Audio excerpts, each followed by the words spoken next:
Good morning, everybody. Happy Labor Day Monday. Hopefully everyone's enjoying a day off, an extended weekend. We made it. We made it. That's right, Henry. We made it to the last week of fantasy baseball in Leagro, Negro. This season will definitely go down in the history books as one of the most nail-biting, intense seasons in fantasy baseball history. I, for one, have been biting my nails for the last month just because right now, if you're fighting for any playoff spot, really 5 through 8, you cannot afford to have any big losses, and we're going to have just the same amount of drama as we head into the last week. Because any team that has a big win could find themselves with a date with destiny. Any team that has a big loss could find themselves devastated and watching from the sidelines. Yes, you're going to help, buddy? What's cool about this week is we got a lot of contenders fighting for playoff spots playing each other. So like Gordy mentioned in the text, he's in 10th place. He's only 2 games out of 8th place. He's actually only 5.5 games out of 6th place, which is where I'm currently at. I'm in 6th. Actually, it starts with 5th. We got Millie, who's in 5th place. Should feel fairly comfortable, but one big loss, again, could find himself watching from the side. I'm in 6th. In 7th place right now, we've got Sevs, who's actually had a little bit of a drop. His team's struggling a little bit. I think he's been as high as 3rd this year. And right now he finds himself in 7th place, barely hanging on. 8th place, back 9 charge. He's been broadcasting his story for weeks now. Melman, the doctor, Mr. Podiatrist. 8th place right now. If the season were to end today, he would have a playoff spot. Here's the thing. Season doesn't end today. Season ends 6 days from now. Melman will have to prove himself one more time to see if he is worthy for a playoff spot. That's going to be very, very interesting. Nick Castellanos, ride the wave.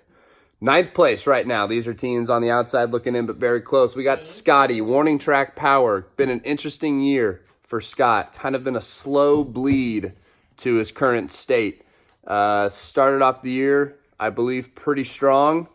He was up there in the standings for a while, or at least like 4th, 5th, 6th area, and now he finds himself in 9th place. He got to prove himself as well this week. Gordy's in 10th place. And that's why I said, here comes the fun part. I'm playing Gordy, so we got 6 versus 10. We got Melman versus Sevs, so 7 versus 8. That matchup right there could be a direct play-in game, wildcard style, for the playoffs this year. We got, let's see, and then the other exciting matchup is Scott versus Millie. That could also be a play-in game. Good luck to everybody. Right now, the state of each team, if we look, we're going to look at 5 versus 9 first. You can tell everyone's had to be hunting on the waiver wire. We got guys like, my goodness,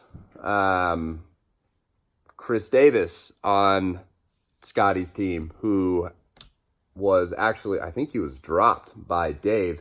We've got guys like D. Santana on the Rangers. I'm not even sure who that is, but I think I've seen his numbers. Pretty solid. Ryan McMahon.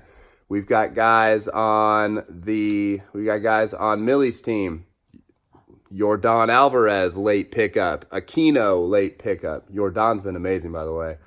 I mean, it's just every team's had their ups and downs, decimated by injury. Next, we'll go over mine and Gordy's matchup.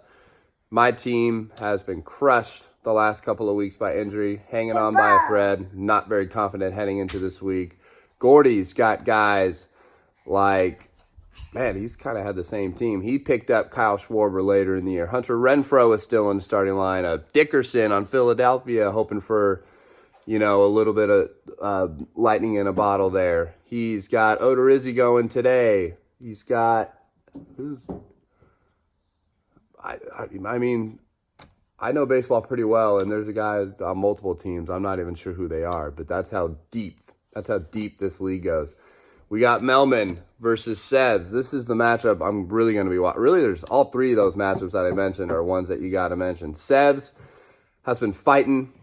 He's got Colton Wong in his second base position right now after losing Jose Ramirez. He's got, let's see. What was that? Yeah, that's right. I mean, just teams. I mean, Yarbrough is in. It's got Lauer on the Padres. I mean, we are just grinding down here on the bottom half of the standings. We got like guys, and this is no knock on Joe, because I got guys like everyone does, but like Lauer, it's a guy that shouldn't even be rostered. This is a crazy year. And then on Melman's side, he picked up Gavin Lux. I mean, this is a guy who's literally not had one big league at bat, and he's starting at shortstop for Melman today. That's the kind of stuff we got going on. So good luck to everybody. Be watching every game very, very closely. And here's the crazy thing. The result of this week for one team could find yourself in 10th place, or could find yourself as high as 5th place. And there's even a couple of teams, myself and Millie, where if we have crazy weeks, for me, I doubt it's going to happen, we could actually find ourselves as high as 4th place, because Elu's kind of worked everyone back into the conversation, still not at risk of losing a playoff spot. Good luck, everybody. It's been a pleasure all season, and we'll see how it shakes out for El Leagro Negro 2019 playoffs. Later.